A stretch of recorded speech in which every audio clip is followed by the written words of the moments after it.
Hi friends, இன்றைக்கி நம்ம வீட்டில் சூப்பராக ஒன்று செய்யலாமா? என்ன செய்ய போகிறோம் தெரியுமா?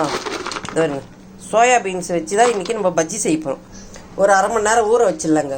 உப்பு கொஞ்சம் போட்டு ஊற வைக்கணும் ஃப்ரெண்ட்ஸ். எதுக்குன்னு கேட்டால், நம்ம பஜ்ஜி செய்யறதுக்காக இந்த சோயா பீன்ஸில் உப்பு வேணும் பார்த்தீங்களா?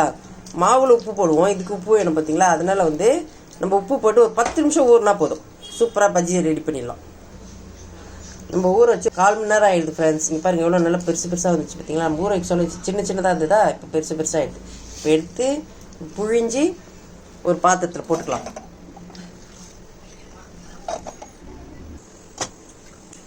கழுவிட்டு அதே கடாயை அடுப்பில் வச்சுக்கலாம். கடாய் நல்லா சூடாகிட்டு எண்ணெய் ஊற்றிக்கலாம்.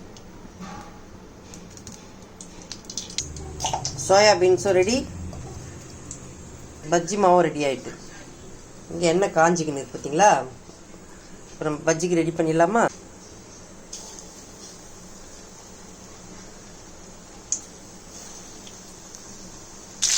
சோயா பீன்ஸ் பஜ்ஜி சூப்பராக ரெடி ஆகிட்டு.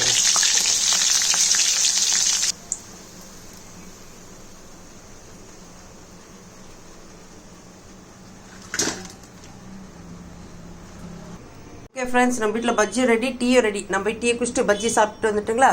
இந்த வீடியோ பிடிச்சிருந்தனா லைக் பண்ணி ஷேர் பண்ணுங்கள். பாய்.